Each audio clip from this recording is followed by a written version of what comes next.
Assalamualaikum warahmatullahi wabarakatuh. Waalaikumsalam warahmatullahi wabarakatuh. Iya, eee, apa kabar sobat, apa nih, NSLQ dan YSK Background. Kemarin udah coba-coba download aplikasi tapi kayaknya masih ribet jadinya ya sudahlah kita sama-sama nggak pakai background ya. Sebenarnya tadinya mau izin pakai background. Mungkin pertama kita akan perkenalkan dulu tentang Kampung Hening. Kampung Hening itu ada di Cidahu, di Bogor, Jawa Barat ya. Bogor apa Sukabumi ya.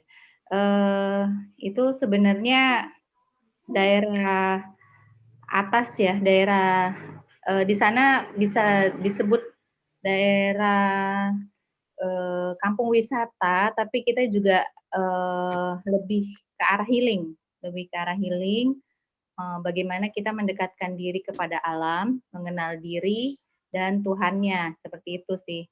Jadi kita ada macam-macam program, sebenarnya salah satunya ini adalah aktivitas sosial yang dilakukan oleh asosiasi kami sebagai peduli pada pandemi yang masih belum berakhir gitu ya, karena ternyata kok semakin ke sini semakin angkanya tuh semakin meninggi gitu, dan jumlah pemakaman di Indonesia juga semakin bertambah gitu ya angkanya. Terus juga rumah sakit, puskesmas itu untuk menangani yang COVID itu udah sepertinya kayak sudah kewalahan gitu. Udah kayak bukannya nggak respon ya, tapi mungkin karena tenaga medis yang terbatas gitu dan jumlah yang terpapar itu semakin banyak gitu.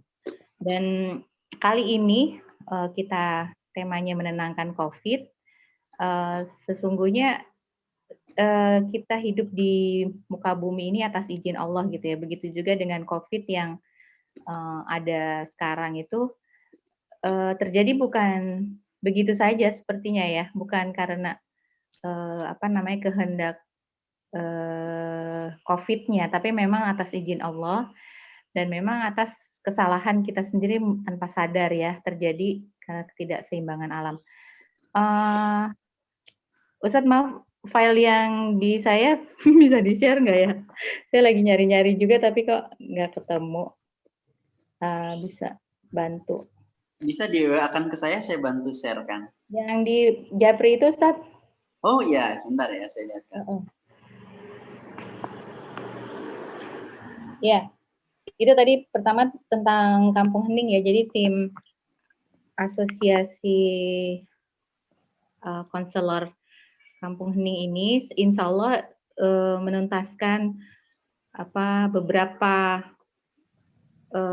kurikulum untuk ya selain menjadi konselor yang baik, juga sebagai NLP yang baik. Jadi kita belajar dua, digabung gitu ya. Selain bisa NLP, kita juga terlatih untuk bisa konseling juga. Teman-teman yang dirahmati Allah, Bismillahirrahmanirrahim. Mungkin ada yang berminat, kan di sini juga ada yang dari nakes juga, dari psikolog juga gitu ya, yang saya lihat, atau juga mungkin pengalaman menjadi pengalaman terpapar COVID dan sudah sembuh, atau yang memang sedang berusaha untuk sembuh gitu ya. Kita bersama-sama di sini sharing gitu. Karena saya sebelumnya juga sempat di sini ya. Oke, perkenalan kita sudah ya tadi untuk tim Kampung Hening. Oh ya, tim Kampung Hening ini sendiri, insya Allah foundernya itu Bu Sofia Beatrix, yang istrinya Pak Jamil, yang salah satu pendiri, memang pendiri Academy Trainer dan juga Kubik Leadership gitu ya. Dan kami adalah bagian dari beliau gitu ya. Makanya kenapa kita bersama-sama serentak para konselornya untuk melakukan kegiatan sosial meningkatkan imun melalui self healing. Oke, self healing yang akan saya lakukan nanti insya Allah kita lakukan bersama ya secara apa namanya latihan secara perlahan gitu ya tentang pernafasan khususnya. Oke, lanjut Ustaz. Bisa ya, nah perkenalkan nama saya Siti Nur Afia.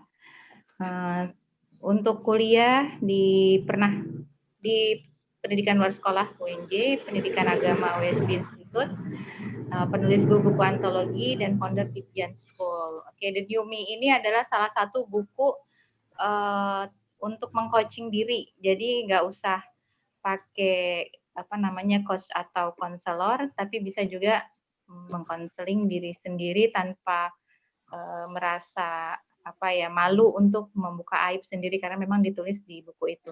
Ini adalah buku salah satu Bu Sofia Beatrix ya. Lanjut Ustaz. Oke. Ini bisa dinyalakan. Ini adalah salah satu penyebab awal dari COVID itu sendiri ya. Iya share audio. Ini nggak kedengeran ya. Ya, salah satu pertama awal mula COVID terjadi itu adalah di Wuhan. Nah, ini dari apa Tiongkok ya. Maksudnya Rio Alfi posisinya ada di Wuhan, Tiongkok yang menjadi jurnalisnya memperlihatkan keadaan di sana gitu ya yang menjadi awal mula terjadinya COVID yang menyebar ke seluruh dunia gitu. Share audionya nggak bisa ya Ustaz ya?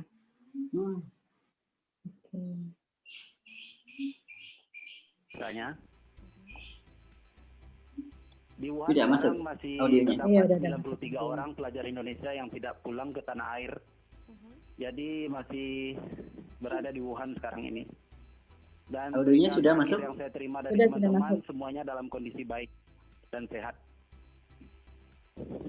Oke baik, kalau untuk aktivitas sendiri tadi Anda menyampaikan bahwa aktivitas sebenarnya berjalan dengan normal, namun definisinya itu seperti apa? Apakah kemudian masih bisa melakukan aktivitas seperti misalnya pusat-pusat perbelanjaan atau kantor, sekolah itu sendiri bagaimana kondisinya saat ini? Kalau untuk sekolah, kantor dan lain-lain itu kan kebetulan sekarang lagi libur tahun baru di Cina ya. Jadi memang sekolah libur, terus kantor-kantor juga libur. Demikian. Oke, tapi kalau untuk masyarakat yang ada di sana sendiri, apakah kemudian masih tetap melakukan aktivitas seperti bepergian atau seperti apa? Sekarang memang agak dibatasi untuk keluar rumah dan ke pusat-pusat keramaian. Hari ini saya coba ke Toserba untuk belanja. Barang persediaan untuk makanan tersedia, akan tetapi harganya agak sedikit mahal ya. Ya, jadi yang kalau sejauh ini apa saja kemudian upaya-upaya penanganan yang sudah dilakukan oleh pemerintah setempat di Wuhan? Apakah kemudian dikeluarkan imbauan untuk memang bertahan di rumah terlebih dahulu atau seperti apa, Mas Rio? Kalau saya pribadi itu himbauan dari kampus memang dihindari untuk keluar dari rumah, lebih baik stay di kamar gitu kan, sambil belajar. Dan memang kalau keluar harus memakai masker. Setelah dari luar kita harus mencuci tangan dan mencuci yang terkena muka gitu. Oke. Kalau menurut informasi yang saya dapatkan kan memang akses untuk keluar dan masuk menuju Wuhan ini kan telah ditutup ya. Berarti itu artinya kota ini kemudian sudah diisolasi begitu ya. Nah sepengetahuan Anda berarti tadi sudah menyampaikan ada sekitar 93 ya Mas ya kalau tidak salah. Iya, sekitar 93 orang. Oke, sejauh ini ada imbauan dari KJRI kah terkait dengan hal ini? Untuk ke KBRI kita sudah melakukan koordinasi itu melalui Perhimpunan Pelajar Tiongkok Indonesia, itu selalu dipantau oleh KBRI setiap hari kondisi terkini mahasiswa semuanya. Oke. Tapi memang belum ada informasi lebih lanjut ya bagaimana, apakah harap berkumpul di satu tempat atau seperti apa gitu, tidak ada hal spesifik yang dinyatakan? Belum ada instruksi dari KBRI, sementara kita berdiam di asrama masing-masing kampus yang ada di Wuhan. Baik, kalau seperti itu. Terima kasih banyak Mas Rio Alfi yang merupakan mahasiswa yang sedang berlokasi di Wuhan, Tiongkok. Jangan lupa untuk terus jaga kesehatan dan kita sama-sama berharap agar tidak terjangkit virus ini. Terima kasih Mas Rio. Ya, mungkin bisa selanjutnya Ustadz. Share. Slide selanjutnya.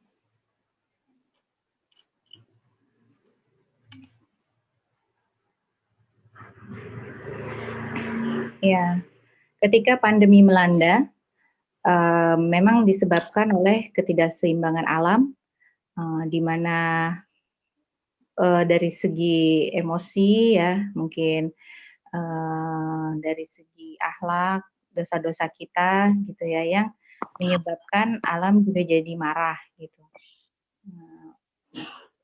Ketidakseimbangan alam itu menyebabkan menjadikan COVID itu juga jadi panik gitu, sehingga jadi sangar dan menyebabkan penyakit gitu.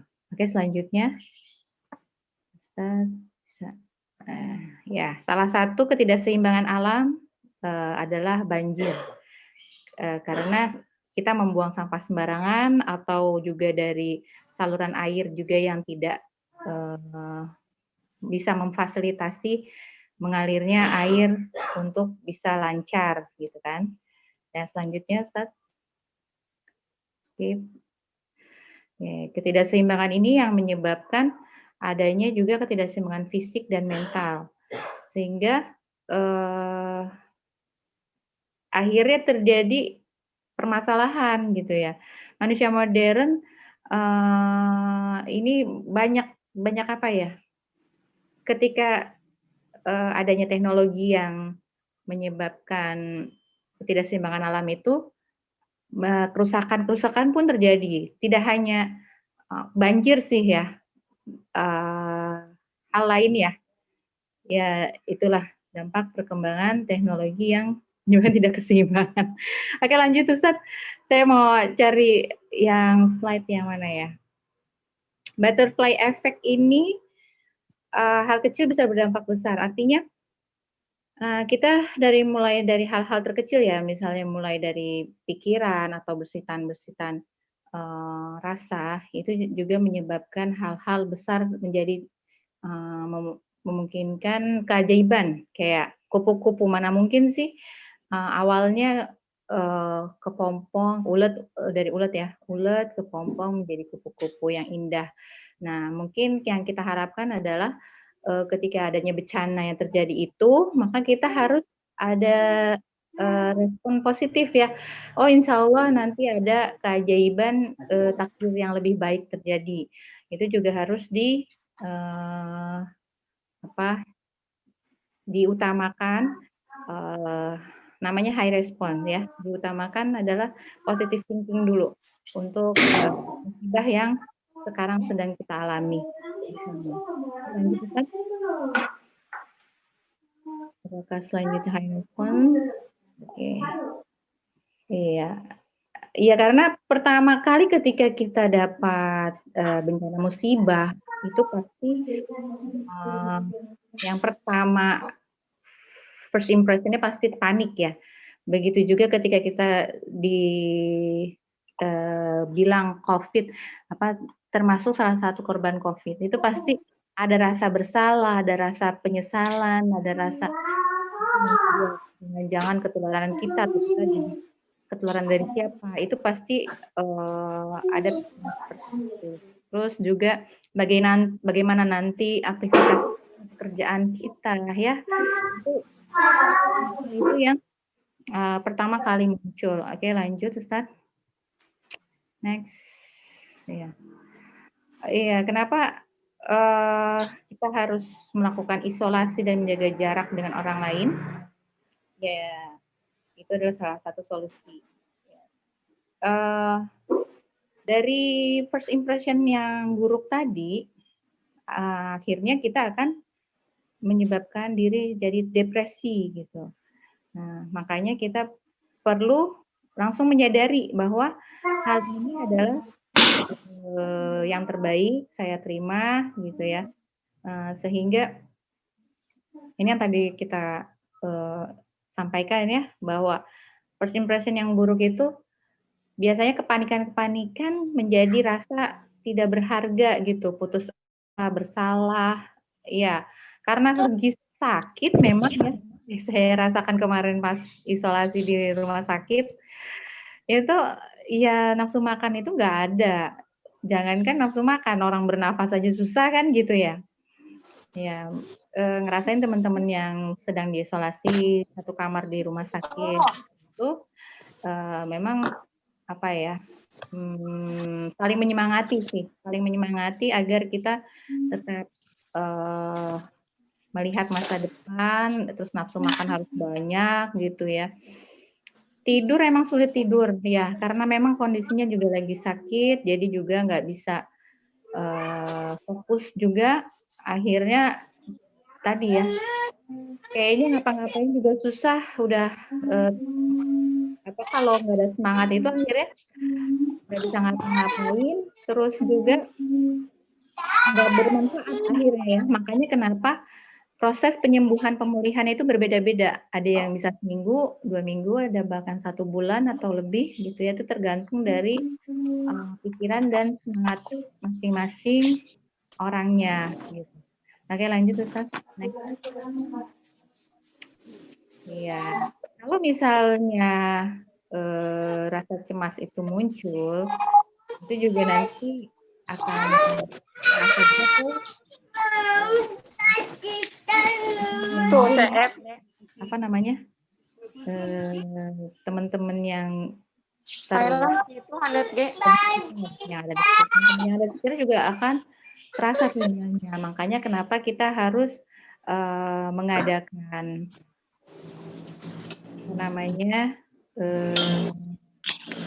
dari Pak ini Salamun meser gas tinggal ya, ini dulu unmute bisa di mute dulu, yang lain bisa di mute, nanti nggak kedengeran. Oke, terima kasih. Nanti kalau saya di mute nggak kedengeran, kita lanjut lagi. Ya, fibra itu kan menular. Jadi kalau kita marah, kita cemas, atau kita bahagia, nah itu sama menular juga. Next, bisa dilanjut. Ini maaf saya nggak bisa mutar sendiri.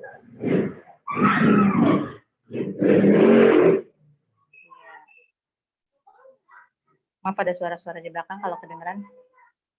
Ya, ketika pandemi melanda, maka dituntut imunitas yang baik ya, baik dari segi pikiran, dari segi kesehatan, juga rohani.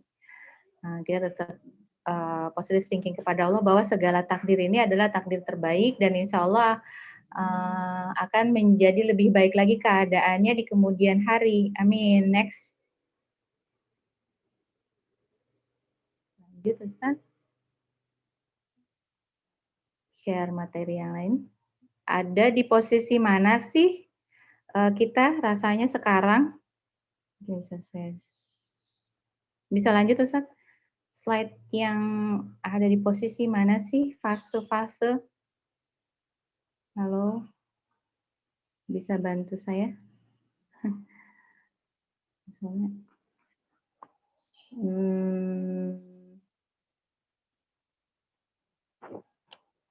Oke.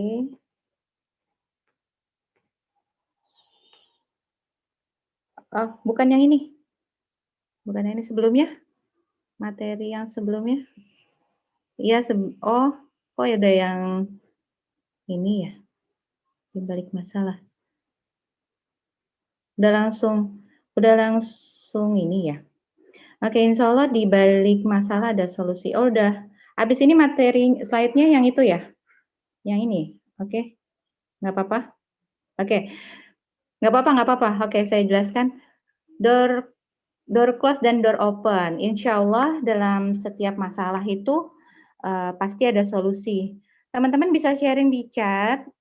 Door close itu artinya adalah ketika memang biasanya kita punya aktivitas di pandemi ini kita jadi nggak bisa apa nih, jadi ada hal-hal yang tidak bisa kita lakukan, itu yang namanya door close. Sedangkan door open itu ternyata ada peluang-peluang apa nih gitu, yang saya temukan selama pandemi. Nah itu yang kita temukan, bisa di-sharing, ditulis di chat teman-teman semua, door close, door open-nya. Jadi door close itu kayak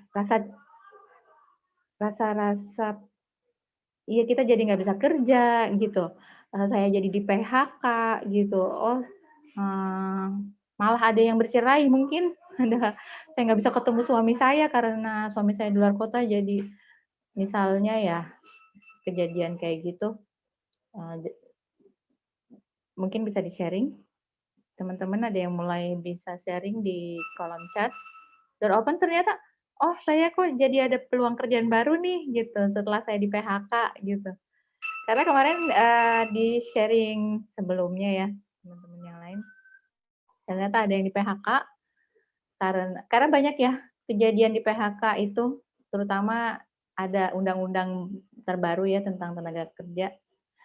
Akhirnya door open-nya, dia bisa membuka peluang pekerjaan bagi, teman-teman lain yang terkena dampak pandemi juga gitu ya, bisa membantu misalnya. Ada yang bisa sharing atau mau lanjut? Iya bisa, nanti kita lanjut di WA mungkin. Setelahnya, yang setelahnya, slide setelahnya. Oh iya. Oh iya ini ya, pintu apa yang tertutup akibat COVID-19 ya. Pembelajaran apa atas tertutupnya pintu tersebut ya, itu salah satu penjelasan, door close, bagaimana kita jadi nggak bisa aktivitas gitu ya. Kira-kira apa aja nih yang dirasakan kayak kecemasannya atau apa, kekecewaan gitu ya. Saya jadi nggak bisa pergi-pergi, nggak bisa shopping atau, oh jadi sedikit nih pembelinya kalau buat para pedagang atau buat, guru-guru atau yang biasa ketemu langsung offline, oh saya jadi online semua, jadi kuota atau nggak bisa apa ya, gitu yang dilakukan. Nah, door open-nya, tapi saya jadi punya banyak temen nih dengan adanya online gitu. Jadi peluang-peluangnya jadi banyak, apa, jaringan-jaringan yang bisa kita kayak saya ya sama, Pak Agus gitu, oh dengan adanya pandemi, oh saya jadi bisa kenalan sama Pak Agus gitu, saya bisa kenalan sama Kampung Hening jadi punya profesi baru lagi jadi konselor gitu ya. Oke lanjut Ustadz.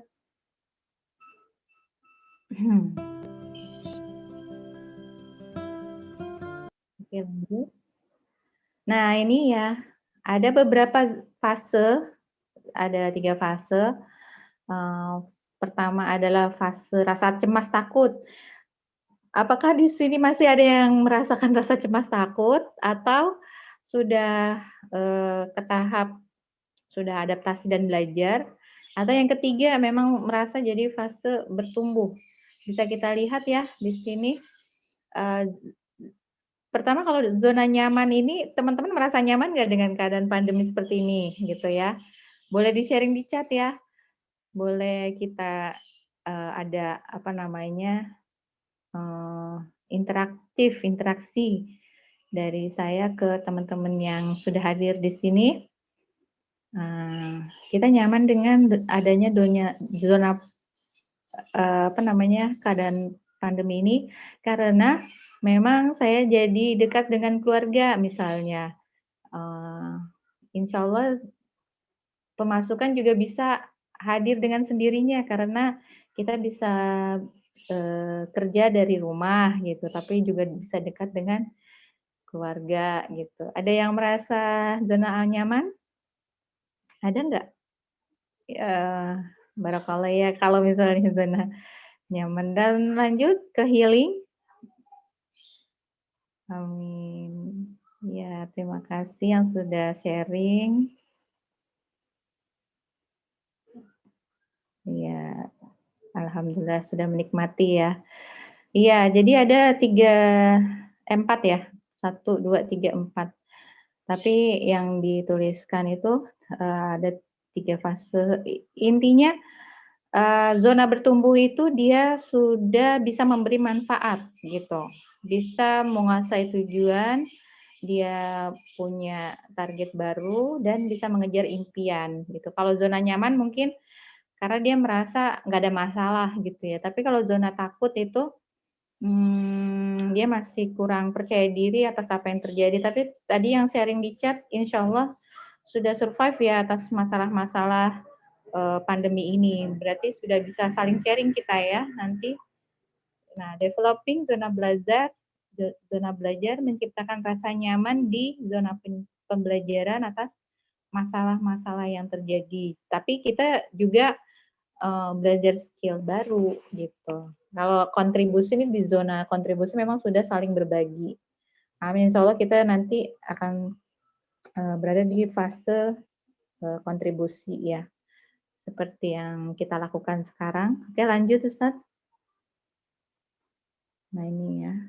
Nah ini konsep self expansion, insya Allah dari hati yang jernih itu karena kita memang sadar. Iya, terima kasih Ustazah Widiat Muhammadah. Karena adanya keseimbangan di mana seorang individu mampu memperluas kapasitas diri, menarik energi alam, Tuhan, manusia ke dalam diri sendiri. Kita aware gitu ya akan adanya kepedulian terhadap manusia, kepada alam dan Tuhan, sehingga hati kita lebih tenang tadi. Itulah tujuannya ketenangan batin yang dilakukan oleh Kampung Hening, salah satu kegiatan dari EIC. Lanjut, Ustaz. Oke. Bagaimana sih caranya untuk menciptakan keseimbangan dari 3 item tadi? Lanjut.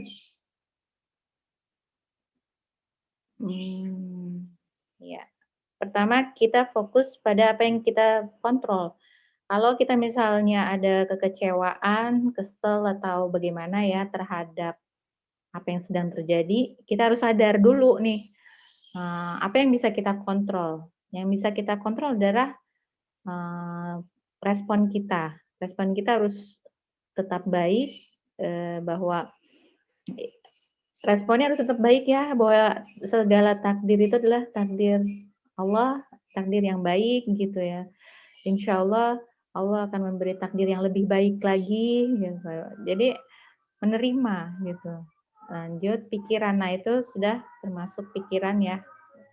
Perasaannya juga harus happy bahwa takdir ini baik dan Allah akan memberi takdir yang lebih baik, kan jadinya jadi lebih happy ya. Itu diucapkan karena harus seimbang. Nanti tindakannya juga akan menyesuaikan gitu. Kalau pikiran dan respon kita baik, perasaan ucapannya, insya Allah tindakannya juga bisa menyesuaikan. Oke, lanjut.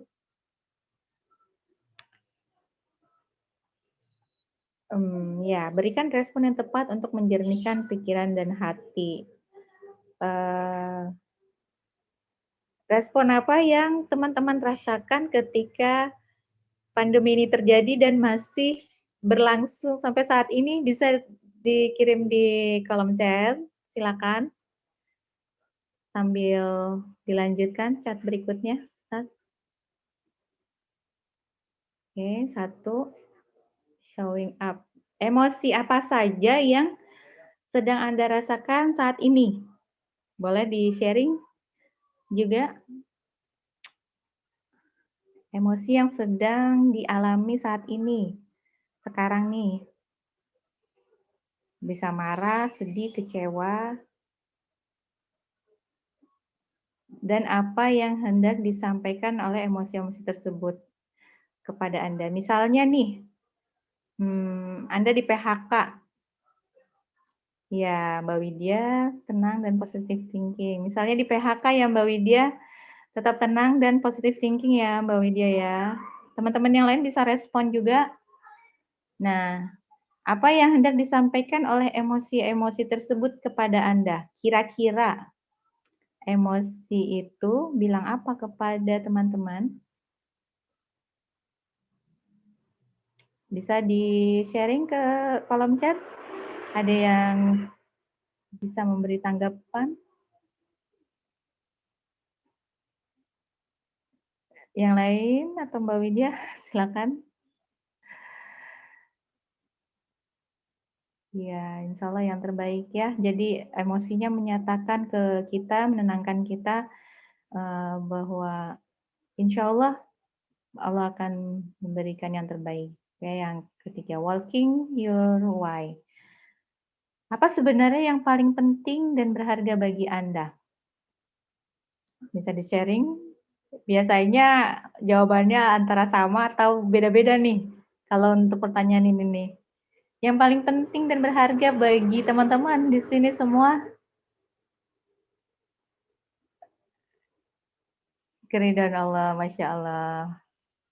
Amin. Keridhaan Allah, insya Allah. Baru satu orang yang jawab ya. Ya, selamat datang Pak Agung. Terima kasih sudah join. Ya, moving on. Yang keempat.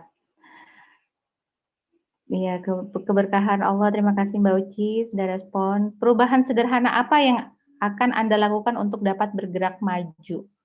Nah, berarti sudah ada tujuan nih, moving on. Oke. Kita lanjutkan saja, Pak. Silakan. Slide berikutnya.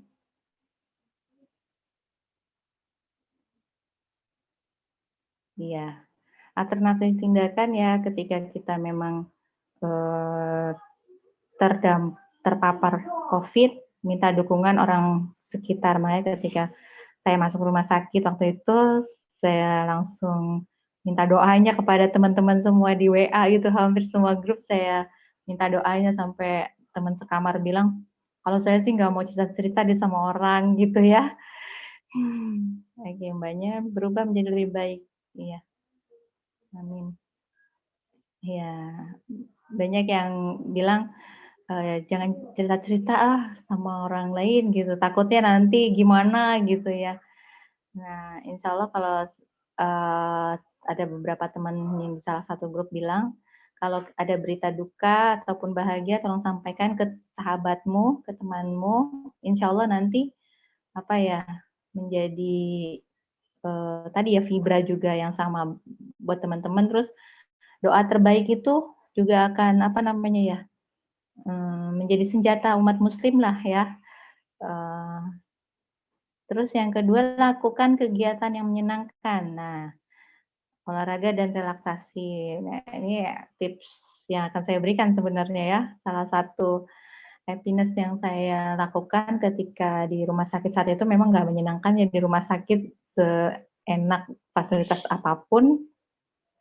Sepakat di satu kamar itu yang semewah hotel kayak apa namanya sedang sakit itu pasti nggak menyenangkan, tapi yang happy dilakukan adalah rasa syukur ya. Saat itu saya di rumah sakit itu yang saya rasakan tuh rasa syukur masih bisa bernafas, karena kalau yang lain tuh sudah pakai oksigen ya, pakai oksigen nggak bisa bernafas. Apalagi di depan saya tuh ada yang diabetesnya 300, terus saat itu juga berubah meningkat jadi 500 insulinnya. Itu Masya Allah. Yang saya ajarkan adalah latihan nafas.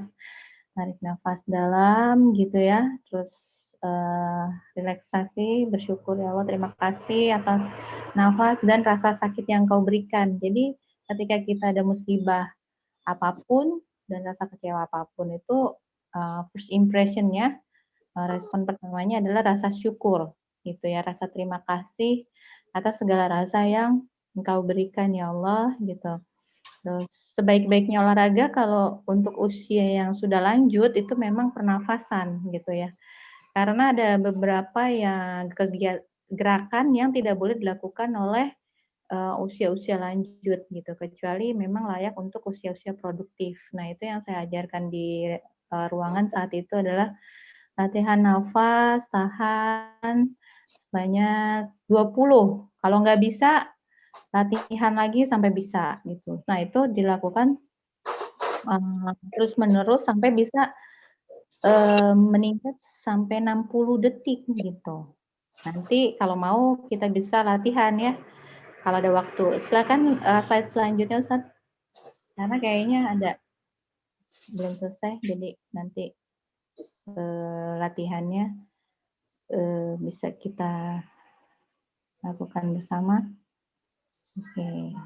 Mendapatkan dan menyebarkan informasi benar, baik, dan bermanfaat. Nah, kalau ada hal-hal yang nggak mengenakan di hati ya jangan disebar-sebar gitu ya. Dan insya Allah kita menyebarkan bagaimana suatu berita itu tetap nyaman di hati dan orang lain yang menerima juga tetap positive thinking gitu ya. Lanjut Ustaz. Makanya harus dari ini ya ahlinya gitu. Nah, ini adalah salah satu kegiatan di Kampung Hening yang kita tawarkan. Ada berdamai dengan alam. Ya, memang jargonnya itu mandi di air terjun itu meningkatkan ion negatif, ya. Maksudnya badannya juga jadi tambah seger, jadi menghirup oksigen yang lebih banyak lagi karena udara segar dari pohonan-pohonan itu kayaknya tuh bisa 100.000 kali lebih baik lah ke pernafasan ya, ke paru-paru itu jadi lebih segar, bugar gitu. Pokoknya nikmatnya luar biasa lah kalau teman-teman pernah merasakan ada di hutan gitu ya, terus berjemur matahari, terus bisa sholat langsung di tanah gitu ya, di rerumputan, terus bisa melihat bintang-bintang sambil bersyukur nikmatnya ciptaan Allah. Nah itu yang kita tawarkan ya, karena memang kegiatan di perkotaan itu bisa lumayan membosankan ya, rutinitas di perkotaan. Nah kita tawarkan kegiatan berdamai dengan alam. Manfaatkan khasiat herbal yang ada di sekitarnya ya, ada kelapa hijau yang langsung dipetik dari pohonnya gitu, air kelapa muda yang bisa menyehatkan tubuh dan membersihkan racun-racun gitu ya. Nah, dan berbicara dengan virus COVID-19 yang tadi ya, bersyukur atas ya. Lanjut aja Ustaz. Saya nggak bisa pencet-pencet. Kisah Ahmad bin Banan ini adalah seorang ulama yang pernah berbicara dengan singa ya, untuk menaklukkan singa. Jadi ya ini nanti bisa di search ya di Google. Siapa sih Ahmad bin Banan? Ya lanjut Ustaz. Ahmad bin Banan yang nggak semua orang bisa menaklukkan singa ya. Ternyata singa aja bisa ditaklukkan gitu. Gimana COVID? Nah, ini adalah keajaiban yang Allah berikan kepada kita bahwa keyakinan tadi, pikiran kita dan ucapan kita, tindakan kita bahwa COVID-19 itu insya Allah taat juga sama Allah gitu. Begitu juga tadi singa, bahkan ada rukyah-rukyah itu ya, jin sekalipun itu yang pertama kita ucapkan adalah itu, bahwa kamu kan takut sama Allah gitu ya, jadi ini bukan tempatmu seperti itu ya, kamu kan takut sama Allah, jadi tolong jangan sakiti saya COVID-19 ya seperti itu ya. Tapi tetap kita pasrah penuh cinta kepada Sang Pemberi hidup gitu, karena semua yang terjadi itu karena ridho Allah, cintanya Allah kepada kita.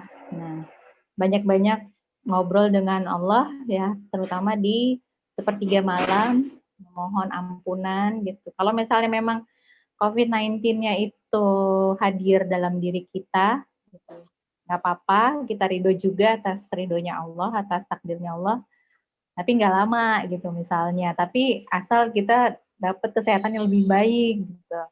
Asal dosa-dosa diampunin, ya itu bisa juga ya. Jadi salah satu penyemangat kita untuk bisa hidup lebih lama lagi. Maksudnya COVID-19 ini juga bisa izin mengundurkan diri dari diri kita gitu. Insya Allah ya. Tetap semangat teman-teman ya, lanjut. Slide berikutnya. Halo, Ustaz? Masih ada slide berikutnya. Aduh, salah nih. Harusnya foto saya ya. Sebaik-baik manusia adalah yang paling bermanfaat bagi orang lain. Ya, ini adalah salah satu kegiatan yang kampung ini dan IASI lakukan. Oke, lanjut. Udah ya? Sudah terakhir ya? Oke, mungkin kita bisa latihan pernafasannya. Teman-teman, bisa kita latihan pernafasannya? Mau di-sharing? Atau sekali aja ya, misalnya ya, contoh ya. Tarik nafas bersama. Kita ucapkan bersama, ya Allah, terima kasih atas nikmat pandemi ini yang Kau berikan kepada kami. Tarik nafas lagi, buang dengan mulut. Terima kasih atas nikmat pandemi yang Kau berikan kepada saudara-saudara kami. Dirasakan lagi, lebih bersyukur lagi. Tarik nafas lagi yang panjang. Buang. Jadikanlah nikmat ini agar Indonesia menjadi lebih baik, agar akhlak kami lebih baik, agar lebih taat kepadamu dan lebih takut kepadamu, lebih memperbaiki ibadah-ibadah mahdoh kepadamu, ya Allah. Tarik nafas lagi. Tahan ya. Sampai 20. 1, 2, 3, 4, 5, 6, 7, 8, 9, 10, 11, 12, 13, 14, 15, 16, 17, 18, 19, 20. Buang dengan ha. Oke. Sudah bisa? Nah, tarik nafas lagi. Tahan sampai 30. 1, 2, 3, 4, 5, 6, 7, 8, 9, 10, 11, 12, 13, 14, 15, 16, 17, 18, 19, 20, 21, 22, 23, 24, 25, 26, 27, 28, 29, 30. Ha! Oke, terus-terusan itu dilakukan sampai 50 atau 60. Ini adalah salah satu kita manfaatkan second brain. Second brain ini adalah di bawah pusar sebenarnya.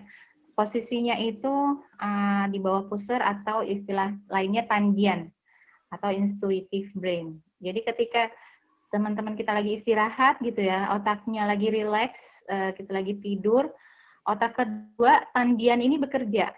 Kepala akan di-charge energinya kembali, kekuatan tubuh itu akan pulih kembali. Jadi sebenarnya kita itu bisa menyeimbangkan diri kita sendiri gitu. Makanya kenapa adanya selfie, adanya antibody gitu ya. Jadi ketika ada virus masuk dia sudah respon sendiri, dia akan ada demam karena dia menjaga diri untuk lebih sehat lagi imunitasnya gitu ya. Makanya kenapa imunitasnya harus dinaikkan dengan cara menjaga persepsi, respon, pikiran, dan tadi pernafasannya harus dijaga lebih baik lagi untuk mengalirkan darahnya lebih baik dan paru-parunya juga lebih sehat gitu. Dan stres, gelisah, khawatiran, rasa bersalah hilang seketika, insya Allah ya. Ya, itu kenapa terjadi? Karena otak kepalanya juga segar gitu. Positive thinking. Nah, itu salah satu yang saya pelajari dari Qigong. Belajar dari salah satu master lah ya. Insya Allah.